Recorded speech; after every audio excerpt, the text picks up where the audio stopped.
சட்டவிரோதிகளின் கைகளில் வடகிழக்கு கடற்பகுதிகள். இறுதி யுத்தத்தில் அரசினால் வெளியிடப்பட்ட காணாமலாக்கப்பட்டவர்களின் எண்ணிக்கை கேலி கூத்தாகும் சாணக்கியர். வடமராட்சி கிழக்கில் யானைகள் அட்டகாசம். வேறு இடங்களிலிருந்து யானைகள் கொண்டு வந்து இறக்கிவிடப்பட்டதாக மக்கள் சந்தேகம். 100 மில்லியன் ரூபாய் நிதி ஒதுக்கீட்டில் மன்னார் வைத்தியசாலையில் ஒரு நவீன ரக வெளிநோயாளர் பிரிவு அமைக்க தீர்மானம். தமிழரசு கட்சி உறுப்பினர்கள் 2 எதிர்ப்பு. எரிபொருள் விநியோகம் தொடர்பில் பரவும் செய்தி. சற்று முன்னர் பெட்ரோலிய கூட்டுத்தாபனம் வெளியிட்ட தகவல். யாழ்ப்பாண பல்கலைக்கழக கலைப்பீட பீடாதிபதியாக பேராசிரியர் நாகமுத்து பிரதீபராஜா தெரிவு. இலங்கைக்கு எந்த ஒரு நாட்டுடனும் பகை கிடையாது. விஜித்த ஹேரோ திட்டவட்டம். இறுதிக்கட்ட போர் குறித்த சர்வதேச விசாரணைக்கு அரசாங்கம் இணங்காது. அமெரிக்க போர் விமானிகள் இலங்கையில் தரையிறங்க அனுமதி மறுப்பு அனுர. தமிழ்நாட்டில் வாழும் இலங்கை அகதிகளை வரவேற்க தயாராக உள்ளோம். அமைச்சர் பிமல் ரத்நாயக்க. இந்தியாவுடன் ஒப்பந்தங்களை மேற்கொண்டு எரிபொருளை பெறுங்கள். செல்வம் அடைக்கலநாதன். 2 மணி நேர மின்வெட்டை நடைமுறைப்படுத்துமாறு கோரிக்கை. சட்டவிரோத மீன்பிடியில் ஈடுபட்ட 53 பேர் கைது. 13 விசைப்படகுகள் மற்றும் வெடிபொருட்கள் கைப்பற்றல். தொடர்பது விரிவான செய்திகள். சட்டவிரோதிகளின் கைகளில் வடகிழக்கு கடற்பகுதிகள் செல்வதை அனுமதிக்க முடியாது என பாராளுமன்ற உறுப்பினர் துரைராசா ரவிகரன் சபையில் தெரிவித்தார். தித்வா புயல் அனர்த்தம் நேர்ந்த பொழுது நாங்கள் எதிர்கொண்டது புயலை மட்டுமல்ல, புயலுக்குள்ளும் எங்கள் காணிகளை ஊடறுத்து வேலி போட்ட உங்கள் மகாபலியையும் தான் என்பதை சுட்டிக்காட்டுகின்றேன். இப்போது நடுவரிசைகளிலும் பதுக்கல்களிலும் நாங்கள் எதிர்கொள்வதும் மத்திய கிழக்கின் அதிர்வுகளை மட்டுமல்ல, மாறாக கொக்கு தொடுவாய் மத்தியில் அடாத்தாக உப்பளம் அமைக்கப்பட்ட உங்களது மகாபலியையும் தான் குறிப்பிடுகின்றேன். கால் கடுக்க காத்திருந்து எரிபொருள் வாங்கி கடலுக்கு சென்றாலும் என்ன பயன்? அங்கு நீங்கள் கட்டுப்படுத்த தவறிய சட்டவிரோத தொழில்கள் ஒரு புறம், இறைமை தொலைந்த வடகடலில் உலவும் இழுவை படகுகள் மறுபுறம். வெறும் படகோடு கரைக்கு மீள்வதுதான் உங்கள் அரசு எங்கள் மீனவர்களுக்கு வழங்கியுள்ள நீதி, இதுவரை வழங்கியுள்ள நீதி என்பதை சுட்டிக்காட்டுவதோடு, கடற்தொழில் அமைச்சர் இருக்கும் இந்த நேரத்தில் கடற்தொழில் சார்ந்து சில குறைபாடுகளை நான் சொல்ல விளைகின்றேன். அதிகரித்துள்ள சட்டவிரோத கடல் தொழிலை கட்டுப்படுத்தல். கௌரவ சபாநாயகர் அவர்களே, கடற்கரையோடு அண்டி இருப்பவர்கள் பெரும்பாலும் மீனவர்களே. இவர்களுடைய வாழ்வாதாரம் என்பது மீன்பிடித்தலே ஆகும். அந்த வருமானத்தின் மூலமே தங்களுடைய குடும்ப வாழ்க்கையை சீராக கொண்டு செல்கின்றனர். முன்னைய காலங்களில் இப்படி மோசமான தடை செய்யப்பட்ட, அதாவது பழைய காலம் மோசமான தடை செய்யப்பட்ட சட்டவிரோத கடல் செயல்பாடுகள், கடல் தொழில் செயல்பாடுகள் இருக்கவில்லை. அண்மை காலமாக மிக மோசமான வகையில் சட்டவிரோத கடல் தொழில் செயல்பாடுகள் அதிகரித்திருப்பதை அவதானிக்க முடிகின்றது. குறிப்பிட்ட சில சட்டவிரோதிகள் இவ்வாறு பாரிய அளவில் சட்டவிரோத கடல் தொழில் செயல்பாடுகளை மேற்கொள்வதால் கடல் தொழிலே கதியென்று இருக்கின்ற பல ஆயிரக்கணக்கான மீனவ குடும்பங்களின் வாழ்வாதாரம் பாதிக்கப்படுகின்றது. அதேவேளை இழுவை படகுகள் எமது கடல் பரப்புக்குள் அத்துமீறி நுழைந்து தடை செய்யப்பட்ட சட்டவிரோத கடல் தொழில் செயல்பாடுகளை மேற்கொள்வதால் எமது மீனவர்களின் சீரான கடல் தொழில் செயல்பாடுகள் பாதிக்கப்படுவதுடன் கடல் தொழில் உபகரணங்களும் சேதப்படுத்தப்படுகின்றன. குறிப்பாக முல்லைத்தீவு, மன்னார், கிளிநொச்சி, யாழ்ப்பாணம் உள்ளிட்ட வடபகுதி கடல் பரப்புகளில் உள்ளூர் சட்டவிரோத கடல் தொழில் செயல்பாடுகளாலும் இழுவை படகுகளின் அத்துமீறிய சட்டவிரோத கடற்தொழில் செயல்பாடுகளாலும் பலத்த பாதிப்புகளை எதிர்நோக்குகின்றன. அதிலும் குறிப்பாக தீவு பகுதி மிக மோசமாக பாதிக்கப்படுகின்றது. வெளிச்சம் பாய்ச்சி மீன்பிடித்தல், சுருக்கு வலை, டைனமைட் வெடிவைத்து மீன்பிடித்தல் போன்ற சட்டவிரோத கடல் தொழில் செயல்பாடுகளால் எமது மீனவர்கள் நொந்து போயுள்ளனர். இது அமைச்சருக்கு வடிவாகவே தெரியும். இவ்வாறான கடல் தொழில் சட்டவிரோத செயல்பாடுகளை கட்டுப்படுத்துவதற்கு மாவட்ட கடல் தொழில் நீரியல் வளத்துறை திணைக்கள அலுவலகங்களில் ஆளணி பற்றாக்குறைகள் காணப்படுவதாக சொல்லப்படுகின்றது. அண்மையில் சட்டவிரோத கடல் தொழில் செயல்பாடுகளை கட்டுப்படுத்துமாறு முல்லைத்தீவு மாவட்ட கடற்தொழில் நீரிய வளத்துறை உதவி பணிப்பாளரிடம் மீனவர்கள் முறையிட்டுள்ளனர். இந்த நிலையில் தம்மிடம் போதிய ஆளணிகள் இல்லை என தெரிவித்து தம்மால் சட்டவிரோத கடல் தொழில் செயல்பாடுகளை கட்டுப்படுத்த முடியாது என உதவி பணிப்பாளரால் தெரிவிக்கப்பட்டுள்ளது. குறிப்பாக முல்லைத்தீவு மாவட்ட கடற்தொழில் நீரியல் வளத்துறை திணைக்களத்தின் 17/1/25 தரவுகளின்படி ஏற்றுக்கொள்ளப்பட்ட மொத்த 25 பணியாட் தொகுதியில் வெறுமனே 10 பேரே கடமையில் இருப்பதாக குறிப்பிடப்பட்டுள்ளது. அந்த வகையில் 15 பேருக்குரிய ஆளணி பற்றாக்குறைகள் காணப்படுவதாகவும் அந்த தரவுகளில் சுட்டிக்காட்டப்பட்டுள்ளது. இவ்வாறாக பாரிய ஆளணி பற்றாக்குறைகள் காணப்படுகின்றன. எனவே இன்னும் எவ்வளவு காலம்தான் போதிய ஆளணி இல்லை, எம்மால் சட்டவிரோத கடல் தொழில் செயல்பாடுகளை கட்டுப்படுத்த முடியாது என கூறிக்கொண்டு இருக்க போகின்றீர்கள்? முல்லைத்தீவு மாவட்ட கடற்தொழில் நீரியல் வள துறை திணைக்களத்தில் உள்ள இந்த ஆளணி பற்றாக்குறைகள் தொடர்பில் கடந்த 25ஆம் ஆண்டு முற்பகுதியில் கடற்தொழில் அமைச்சருடைய கவனத்துக்கு நான் கொண்டு வந்தேன். உரிய மகஜரையும் அவரிடம் ஒப்படைத்திருந்தேன். எனினும் அந்த ஆளணி பற்றாக்குறைகளை பூர்த்தி செய்வதற்கான எவ்வித நடவடிக்கைகளும் இதுவரை மேற்கொள்ளப்படவில்லை. கடற்தொழில் அமைச்சரே, விரைவாக இந்த ஆளணி பற்றாக்குறைகளை பூர்த்தி செய்வதோடு சட்டவிரோத கடல் தொழில் செயல்பாடுகளையும் முற்றாக கட்டுப்படுத்துங்கள். வடக்கு கிழக்கு கடல் பரப்புகளை சட்டவிரோதிகளின் கைகளில் விட்டுவிடாமல் காப்பாற்றுங்கள் என்றுதான் நேர்மையான உண்மையான மீனவர்களின் சார்பாக இந்த உயரிய சபையை கோருகின்றேன். அடுத்த ஒரு விடயம், நிலம் என்பது வெறும் சொத்தல்ல, அது உறவினர் நம் ஒவ்வொருவருக்கும் பெற்றோர் மூதாதையர்கள் மற்றும் நிலத்துடன் பிணைக்கப்பட்ட தொடர்பு உள்ளது. அந்த வகையில் நிலத்துடன் ஆழமாக இணைக்கப்பட்ட ஒரு கலாச்சாரம் எமக்கு உள்ளது என்று கிரிகம காணி உரிமை பத்திரங்கள் வழங்கும் நிகழ்ச்சி திட்டத்தில் அனுராதபுரத்தில் கடந்த 27/2/26 வெள்ளிக்கிழமை அரசு தலைவர் அவர்கள் உரையாற்றியுள்ளார். பாராட்டுகின்றேன், நிறைவாக பாராட்டுகின்றேன். இதனைத்தான் நாங்களும் எதிர்பார்க்கின்றோம். கடந்த காலங்களில் வடக்கு கிழக்கில் நிலப்பறிப்பினாலே விடுதலை போராட்டம் ஆரம்பிக்கப்பட்டது. நிலப்பறிப்பினாலேயும் தான் விடுதலை போராட்டம் ஆரம்பிக்கப்பட்டது. தமிழர்களுக்கு எதிரான இறுதி யுத்தத்தின் போது காணாமல் ஆக்கப்பட்டவர்களின் எண்ணிக்கை 2764 என அரசாங்கம் வெளியிட்டுள்ள அறிக்கை கேலிக்குரியது என சாணக்கியன் தெரிவித்துள்ளார். கௌரவ அமைச்சரவர்களே, இந்த முதலாவது கேள்வி சம்பந்தமாக 2009ஆம் ஆண்டு இறுதி போராட்டத்திலே காணாமாக்கப்பட்டவருடைய எண்ணிக்கை சம்பந்தமாக தமிழ் மக்களுடைய கருத்தின்படி 1 லட்சத்துக்கும் அதிகமானவர்கள், 1,60,000 வரைக்கும் நபர்கள் காணாமாக்கப்பட்டிருந்தான் தமிழ் மக்களுடைய கருத்து.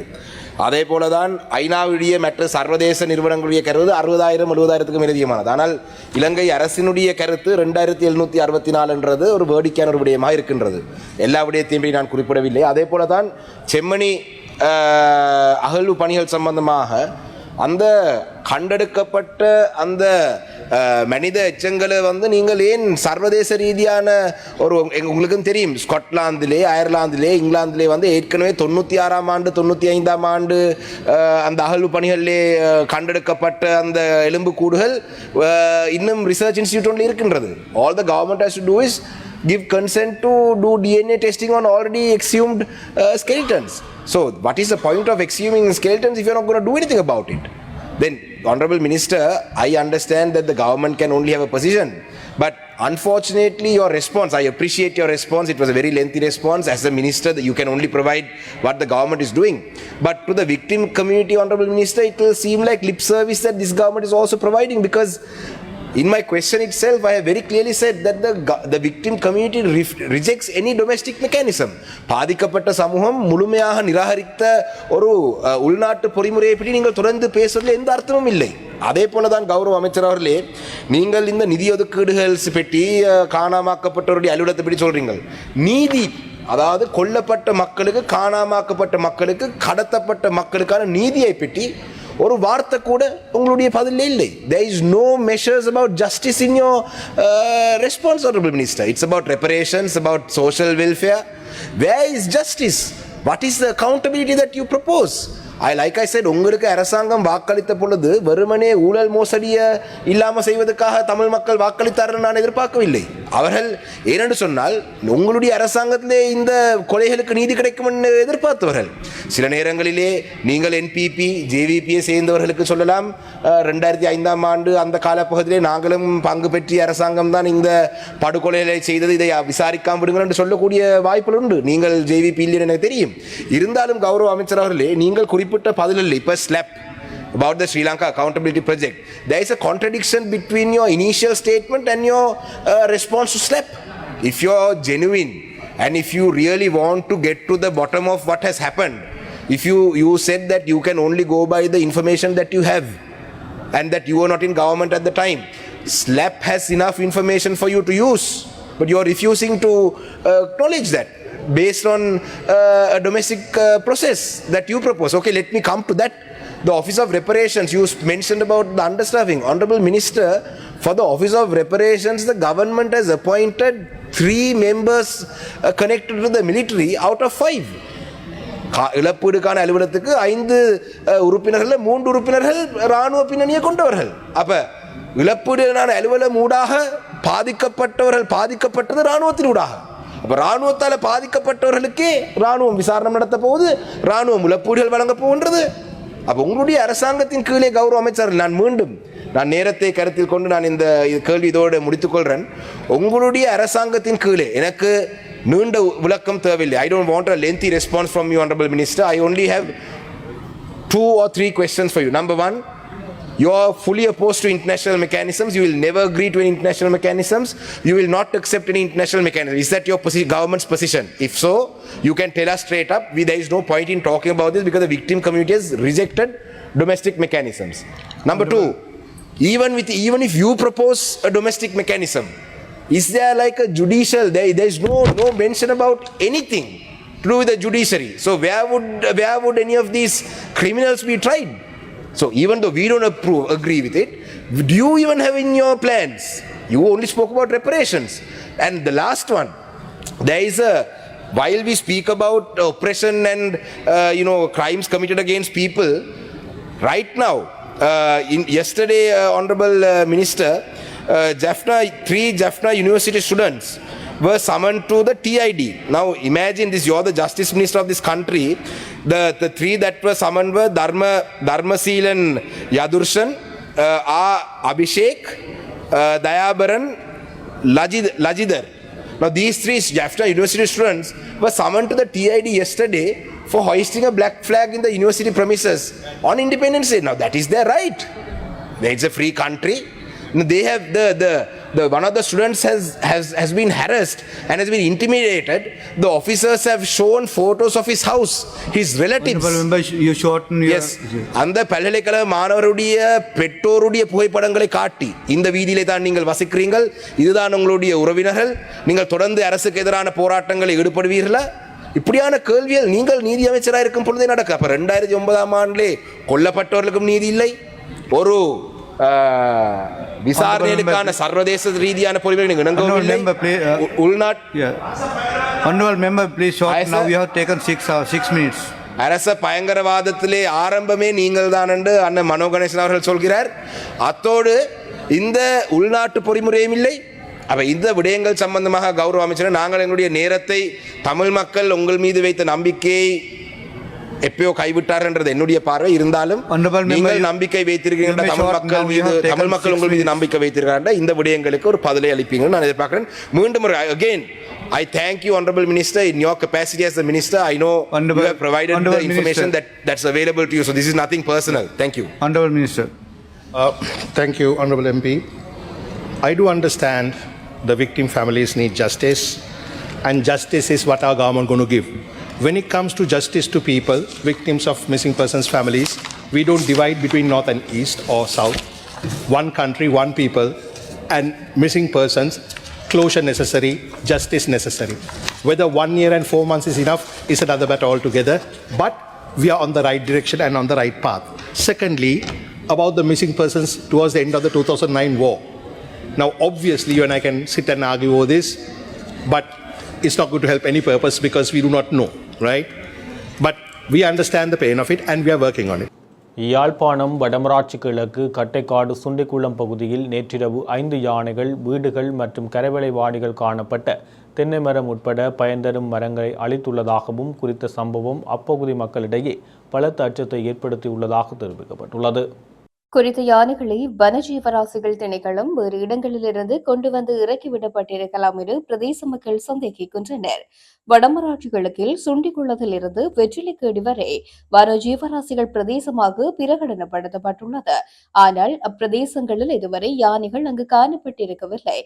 இந்நிலையில் குறித்த யானைகள் வேறு இடங்களிலிருந்து கொண்டு வந்து இறக்கிவிடப்பட்டிருக்கலாம் என பிரதேச மக்கள் நம்புகின்றனர். சில வருடங்களுக்கு முன்னர் இவ்வாறு ஒரு யானை தென்னிலங்கையிலிருந்து கொண்டு வந்து இறக்கிவிடப்பட்ட யானை ஒன்றின் தாக்குதலுக்குள்ளாகி ஒருவர் மரணமடைந்திருந்தமையும் குறிப்பிடத்தக்கது. 100 மில்லியன் ரூபாய் நிதி ஒதுக்கீட்டில் மன்னார் வைத்தியசாலையில் ஒரு நவீன ரக வெளிநோயாளர் பிரிவு அமைக்க தீர்மானிக்கப்பட்டுள்ளதாக மன்னார் நகரசபையின் தலைவர் டானியல் வசந்தன் தெரிவித்துள்ளார். மன்னார் நகரசபையில் இன்று வெள்ளிக்கிழமை காலை இடம்பெற்ற ஊடக சந்திப்பில் கலந்து கொண்டு கருத்து தெரிவிக்கையிலேயே அவர் இவ்வாறு தெரிவித்தார். மன்னார் வைத்தியசாலையின் இயக்குனர், வைத்தியசாலை அபிவிருத்தி குழு, மன்னார் மக்களின் வேண்டுகோளுக்கிணங்க நாங்கள் மன்னார் வைத்தியசாலைக்கு மன்னார் நகரசபையின் நிரந்தர சேமிப்பு கணக்கிலே இருந்து 100 மில்லியன், அதாவது 10 கோடி ரூபாய் நாங்கள் மன்னார் வைத்தியசாலைக்கு வழங்க என தீர்மானித்திருக்கிறோம். அந்த 100 மில்லியன் நிதியினூடாக மன்னார் வைத்தியசாலையிலே ஒரு நவீனகரமான ஒரு வெளிநோயாளர் பிரிவுக்கான கட்டிடத்தை அமைத்து, உண்மையிலே ஒரு தனியார் வைத்தியசாலைக்கு எவ்வாறு அந்த வெளிநோயாளர் பிரிவு இருக்குமோ அதே போன்ற ஒரு கட்டிடத்தை அமைப்பதுதான் நமது நோக்கம். அதிலே ஒரு சிறிய எமர்ஜென்சி ஆபரேஷன் தியேட்டர் ஒன்று, அதே போன்று இரத்த வங்கி, வெளிநோயாளர்கள் தங்களது மருந்துகளை பெற்றுச் செல்வதற்கான 2 கவுண்டர்கள் போன்றவற்றை அமைப்பதற்காக இந்த நிதியை நாங்கள் மன்னார் வைத்தியசாலைக்கு வழங்க இருக்கின்றோம். அதிலே உண்மையிலேயே எல்லா உறுப்பினர்களும் தங்களது விருப்பத்தை தெரிவித்தார்கள். 2 அதுக்கு எதிராக வாக்களித்தார்கள். தமிழரசு கட்சியைச் சேர்ந்த கௌரவ பார்த்திபன் உறுப்பினர் அவர்களும் பிரசாத் அவர்களும் தங்களது எதிர்ப்பை தெரிவித்தார்கள். வீதி போடுவதற்கும் கால்வாய் அமைப்பதற்கும் பணம் தேவை, நீங்கள் ஏன் வைத்தியசாலை கொடுக்கிறீர்கள் என்று சொன்னார்கள். இருந்த போதிலும் நாங்கள் மன்னார் மக்களின் உயிரை நாங்கள் மிகவும் அக்கறையோடு அவர்களது சுகாதாரத்தை பேண வேண்டும், அவர்களது மருத்துவ தேவையை நாங்கள் நிறைவேற்ற வேண்டும் என்ற ஒரே உயரிய நோக்கத்திற்காக இந்த 10 கோடி ரூபாய் ஒதுக்கப்பட்டிருக்கிறது. அந்த வகையிலே அகில இலங்கை மக்கள் காங்கிரஸை சேர்ந்த உறுப்பினர்களும், அதே போன்று NPP உறுப்பினர்களும், அதே போன்று தொழிலாளர் காங்கிரசின் ஒரு உறுப்பினரும் தனது ஏகமன விருப்பத்தை தெரிவித்தார்கள். அந்த வகையிலே நான் இந்த நேரத்திலே கூட்டணி கட்சி உறுப்பினர்களுக்கும் எனது நன்றிகளை தெரிவித்துக் கொள்கின்றேன். மன்னார் நகரசபையின் பொது விளையாட்டு மைதானத்துக்கு நாங்கள் ஒரு புதிய அரங்கொன்றை அமைப்பதற்கும், அதே போன்று உடற்பயிற்சி நிலையம் ஒன்றை அமைப்பதற்குமாக 3 கோடி ரூபாய் ஒதுக்கி இருக்கிறோம். அதே போன்று மன்னார் நகர மண்டபத்தை நவீனமயப்படுத்துவதற்கு 5.5 கோடி ரூபாய் ஒதுக்கி இருக்கிறோம். அதே போன்று மன்னாரிலே ஒரு பொது சந்தை ஒன்றை அமைக்க வேண்டும். மன்னார் உற்பத்தியாளரின் உற்பத்தியை கொண்டு விற்பனை செய்வதற்காக ஒரு பொது சந்தை அமைக்க வேண்டும். அதற்கு 6 மில்லியன் ரூபாய் ஒதுக்கி இருக்கிறோம். அதே போன்று மன்னார் நகரசபையின் குப்பைகளை கையாளுவதற்காக, நவீன முறையில குப்பைகளை அகற்றுவதற்காகவும் எரித்து அப்புறப்படுத்துவதற்காகவும் மத்திய அரசாங்கம் 80 மில்லியன் ரூபாய் எங்களுக்கு வழங்கி இருக்கிறது. அதற்கான வேலை திட்டம் இடம்பெறுகின்றது. அதே போன்று மன்னார் மக்களின் நேரடி அபிவிருத்தி திட்டத்திற்காக 9 கோடியே 50 லட்சம் ரூபாய் நாங்கள் ஒதுக்கி இருக்கிறோம். இது மன்னார் மக்களின் நேரடி தேவைக்காக நாங்கள் இந்த பணத்தை நாங்கள் செலவிடுகின்றோம். நாளை மற்றும் நாளை மறுநாள் விநியோகஸ்தர்களுக்கு வழமை போன்று எரிபொருள் விநியோகிக்கப்படும் என இலங்கை பெட்ரோலிய கூட்டுத்தாபனம் தெரிவித்துள்ளது. நாளை மற்றும் நாளை மறுநாள் எரிபொருள் நிரப்பு நிலையங்களை மூடுவது குறித்து எந்த முடிவும் எடுக்கப்படவில்லை எனவும், நாளை மற்றும் நாளை மறுநாள் வழக்கம் போல் விநியோகஸ்தர்களுக்கு எரிபொருள் விநியோகம் செய்யப்படாது என பரவும் செய்திகளில் உண்மையில்லை என்றும் மறுப்பு தெரிவிக்கப்பட்டிருக்கின்றது. இலங்கை பெட்ரோலிய கூட்டுத்தாபனம் தொடர்ந்தும் இயங்கும் என்றும் இந்த சனிக்கிழமை இரவு QR குறியீடு மீட்டம் வைக்கப்படும் என்றும் அவர் கூட்டுத்தாபனத்தின் நிர்வாக பணிப்பாளர் மயூர் நெத்திகுமாருக்கு தெரிவித்துள்ளார். மேலும் தேவை ஏற்பட்டால் ஞாயிற்றுக்கிழமை அன்றும் எரிபொருள் விநியோகம் மேற்கொள்ளப்படலாம் என்றும் அதில் எந்த பிரச்சனையும் இல்லை என்றும் குறிப்பிட்டுள்ளார். அடுத்து மே மாதம் வரை எரிபொருள் கையிருப்பு தற்போது உள்ளது என்று இலங்கை பெட்ரோலிய கூட்டுத்தாபனத்தின் நிர்வாக பணிப்பாளர் மயூர நெத்திகுமரகே தெரிவித்துள்ளார். இருப்பினும் நுகர்வோருக்கு தொடர்ச்சியாக எரிபொருள் விநியோகம் செய்வதற்காக எரிபொருள் நிரப்பு நிலையங்களின் செயல்பாட்டுக்கு வசதியாக போதுமான கையிருப்பை ஆர்டர் செய்யும் ஒரு திட்டம் செயல்படுத்தப்பட்டுள்ளதாகவும் இலங்கை பெட்ரோலிய கூட்டுத்தாபனம் அறிவித்துள்ளது. யாழ்ப்பாண பல்கலைக்கழக கலைப்பீடத்தின் பீடாதிபதியாக பேராசிரியர் நாகமுத்து பிரதீபராஜா தெரிவு செய்யப்பட்டுள்ளார். நாளை முதல் 3 வருடங்களுக்கு செயற்படும் வகையில் பேராசிரியர் நாகமுத்து பிரதீபராஜா கலைப்பீட சபையினால் தெரிவு செய்யப்பட்டுள்ளார். முன்னாள் பீடாதிபதி பேராசிரியர் சிவசுப்பிரமணியம் ரகுராமின் பதவிக்காலம் கடந்த ஜனவரி மாதத்துடன் நிறைவடைந்த போதிலும் இலங்கை பல்கலைக்கழகங்கள் சட்டத்தில் மேற்கொள்ளப்பட்ட திருத்தத்தின் காரணமாக திருத்தச் சட்டம் செயற்பாட்டுக்கு வரும் வரையில் பல்கலைக்கழகங்களில் பீடாதிபதி தெரிவுகள் பல்கலைக்கழக மானியங்கள் ஆணைக்குழுவினால் இடைநிறுத்தி வைக்கப்பட்டிருந்தன. 1978 ஆண்டின் 16ஆம் இலக்கு பல்கலைக்கழக சட்டத்தின் திருத்தம் 2026 கடந்த மாதம் முதல் நடைமுறைக்கு வரும் என பல்கலைக்கழக மானியங்கள் ஆணைக்குழுவினால் அறிவிக்கப்பட்டதைத் தொடர்ந்து கலைப்பீடாதிபதி தெரிவுக்கான விண்ணப்பங்கள் கோரப்பட்டு பீடாதிபதி தெரிவுக்கான வாக்கெடுப்பு இன்று வெள்ளிக்கிழமை நடைபெற்றது. இன்றைய தெரிவின் போது கலைப்பீட சபை உறுப்பினர்கள் வாக்களித்தனர். பேராசிரியர் நாகமுத்து பிரதீபராஜா 27 மேலதிக வாக்குகளை பெற்று பீடாதிபதியாக தெரிவு செய்யப்பட்டார். மத்திய கிழக்கில் நிலவும் போர்ச்சூழலில் இலங்கை எந்தவொரு தரப்புக்கும் ஆதரவளிக்கப் போவதில்லை எனவும், சமாதானத்தை வலியுறுத்தி எப்போதும் நடுநிலைமையான வெளியுறவு கொள்கையை கடைபிடிக்கும் எனவும் வெளிநாட்டு அலுவல்கள், வெளிநாட்டு வேலைவாய்ப்பு மற்றும் சுற்றுலாத்துறை அமைச்சர் விஜய் ஹேரத் தெரிவித்துள்ளார். நேற்று நாடாளுமன்றத்தில் நடைபெற்ற மத்திய கிழக்கு போர் தொடர்பான சபை ஒத்திவைப்பு வேளை விவாதத்தில் கலந்து கொண்டு உரையாற்றும் போது அவர் இதனை குறிப்பிட்டுள்ளார்.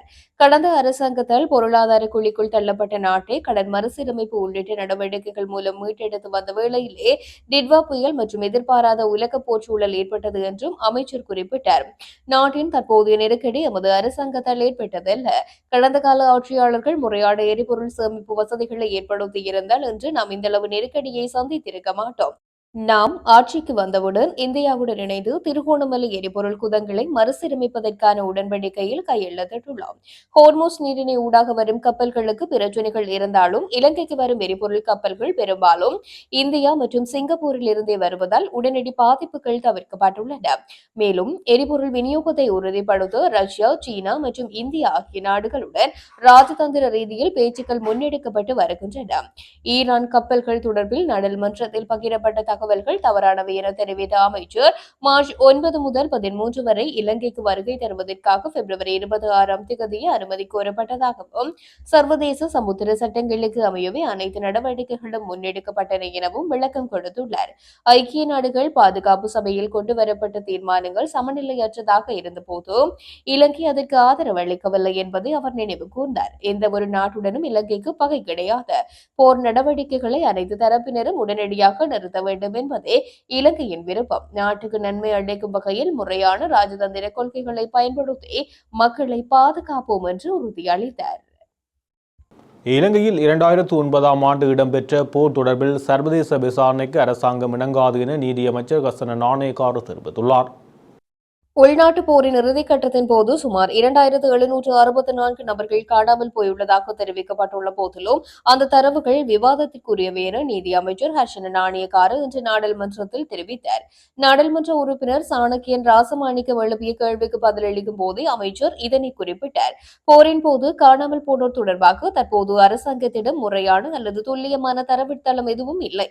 யுத்த காலத்தில் இரு தரப்பினருமே அதாவது அரசாங்க படைகள் மற்றும் விடுதலை புலிகள் வலுக்கட்டாயமாக காணாமலாக்கும் நடவடிக்கைகளில் ஈடுபட்டுள்ளனர். எனினும் இவ்வாறான செயல்களை தற்போதைய அரசாங்கம் ஒருபோதும் அங்கீகரிக்காது. காணாமல் போனோர் விவகாரம் தொடர்பில் விசாரணை நடத்துவதற்கு எந்தவொரு சர்வதேச பொறிமுறையையும் பின்பற்றுவதற்கு அரசாங்கம் இணங்கவில்லை. உள்நாட்டு பொறிமுறைகள் மூலமே இதற்கான தீர்வுகள் எட்டப்பட வேண்டும் என்பதில் அரசாங்கம் உறுதியாக உள்ளது. யுத்தத்தினால் பாதிக்கப்பட்ட குடும்பங்களுக்கு நீதி வழங்குவதற்கும் உண்மையை கண்டறிவதற்கும் அரசாங்கம் அர்ப்பணிப்புடன் செயல்படும் என்றும் அமைச்சர் இதன்பொழுது உறுதியளித்தார்.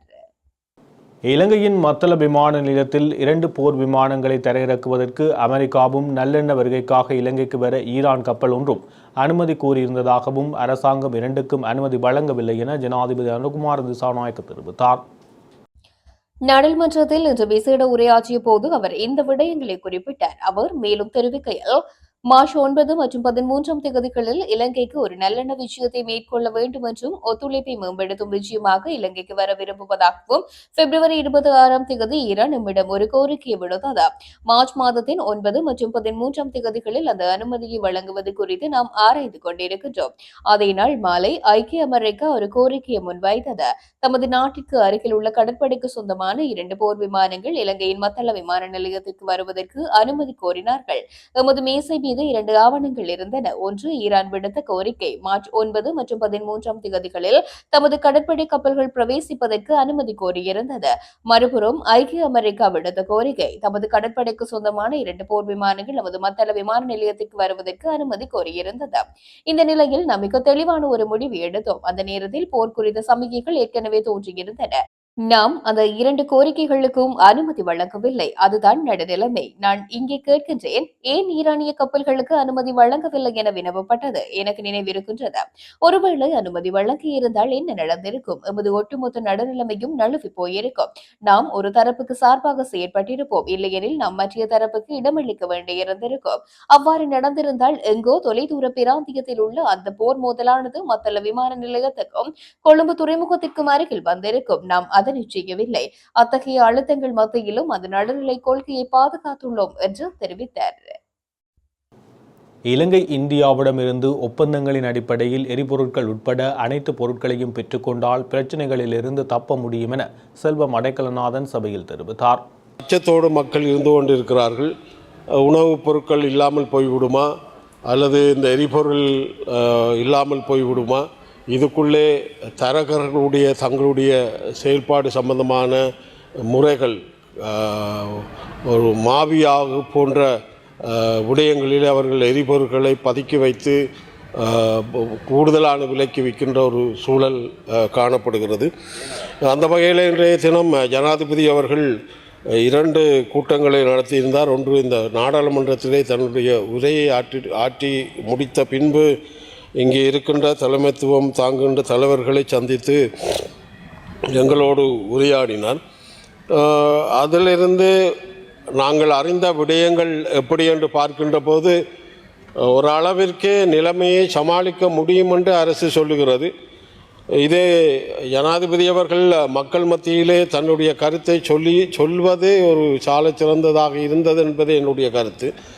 ஆனால் எங்களுடைய மீனவ சமூகத்தை பொறுத்த மட்டிலே, விவசாயிகளை பொறுத்த மட்டிலே, இந்த நாட்டு வன்னியிலே 2 சமூகங்களுடைய நிலைப்பாடு தான் இருக்கிறது.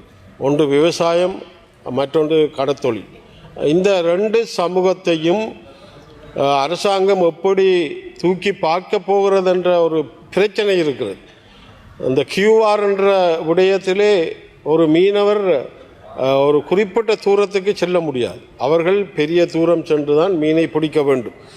அப்படி செய்கின்ற போது அவர்களுக்கு கொடுக்கப்படுகின்ற இந்த எண்ணெயாக இருக்கலாம் அல்லது பெட்ரோலாக இருக்கலாம், இந்த இந்த விடயத்திலே 20 லிட்டர் அல்லது 25 லிட்டர் என்ற QR கட்டுப்படுத்துகின்ற போது அவர்கள் தொழிலில் பாதிக்கப்படுகின்ற ஒரு நிலை காணப்படும். அதே போல் விவசாயிகளும் இன்றைக்கு 2 தரப்பு விவசாயிகள் இருக்கிறார்கள். ஒன்று தோட்டம் செய்கின்ற விவசாயிகள், இன்னொன்று கால்நடை நெல்லை உற்பத்தி செய்கின்ற விவசாயிகள்.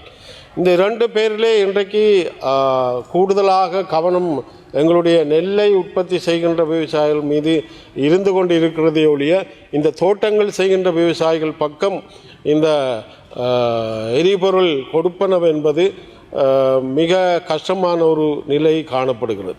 நான் ஒரு ஆலோசனையை சொல்லலாம். ஏனென்றால் இன்றைக்கு இந்த எரிபொருள் சம்பந்தமாக எங்களுடைய விவசாயிகள் 2 விடயங்களிலே பாதிக்கப்படுகிறார்.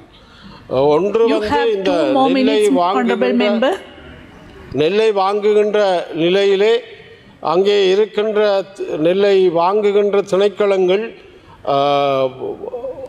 தனியார் நிறுவனங்களை யார் விவசாயிகள் யார் என்று கண்டுபிடிக்க முடியாமல் எல்லாரிடமும் அந்த நெல்லை வாங்குகின்ற நிலை காணப்படுகிறது. இதனால் விவசாயிகள் பாதிக்கப்படுகிறார்கள். ஆகவே அரசாங்கம் ஒரு அறிவித்தலை, நான் ஜனாதிபதியிடம் பேசுகின்ற போது அவர் சொன்னார், இந்த விவசாய அமைப்புகள் கடிதங்கள் கொடுக்கின்ற போது அதற்கு முன்னுரிமை வழங்கப்படுகின்ற வாய்ப்பை நாங்கள் உண்டு பண்ண போகிறோம் என்று சொன்னார். அதே போல் இந்த எரிபொருள்களுக்கும் மீனவர் சமூகத்தின் தலைமைகள், மீனவர் சமூகத்தினுடைய அமைப்புகள் கடிதம் கொடுக்கின்ற போது அதற்கு முன்னுரிமை வழங்கப்பட வேண்டும் என்ற ஒரு விடயத்தை நான் இங்கு சுட்டிக்காட்ட விரும்புகின்றேன். அடுத்தது என்னென்றால், பொது விடுமுறை என்பது புதன்கிழமை. இந்த புதன்கிழமை பொது விடுமுறை என்பது அறிவிக்கப்பட்டிருக்கிறது.